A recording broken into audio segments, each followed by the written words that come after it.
কলেজের একজন সাধারণ শিক্ষার্থী এবং টঙ্গী সরকারি কলেজ ছাত্রদলের আহ্বায়ক সদস্য।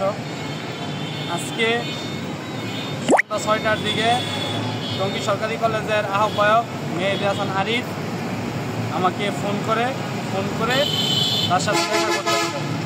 আমি সেই অনুযায়ী তার সাথে দেখা করতে যাই তিস্তার গেট ইউনাইটেড মডেল একাডেমির সামনে।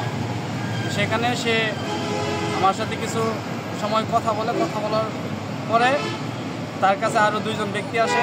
একজন হচ্ছে টঙ্গী সরকারি কলেজের ইন্টারমিডিয়েটের শিক্ষার্থী হিমেল এবং আরেকজন হচ্ছে আরিফ, ওয়ার্ড ছাত্রদলের কর্মী।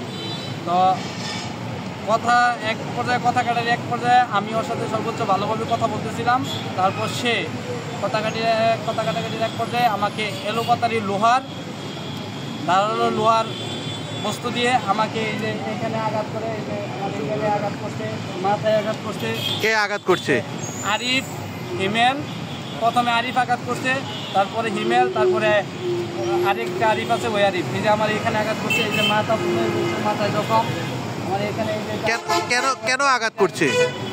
মানে তারা আমাকে মেরে ফেলার উদ্দেশ্যে, যে আমি আমাদের টঙ্গী কলেজে একটা পিকনিক হচ্ছিল, তো পিকনিকের এই আয়োজনটা আমি একটা গ্রুপ ক্রিয়েট করছিলাম।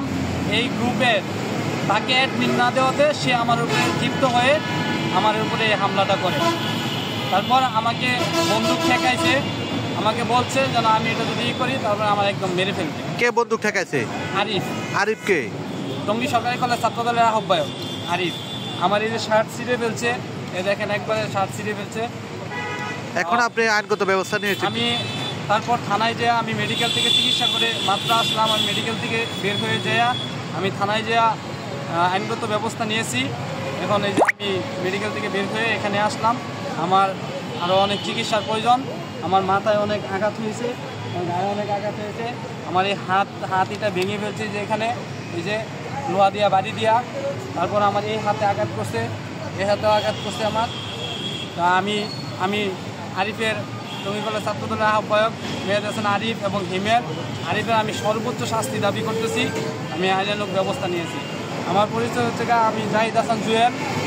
আমি টঙ্গী সরকারি কলেজের সাধারণ শিক্ষার্থী এবং ছাত্রদলের আহ্বায়ক সদস্য।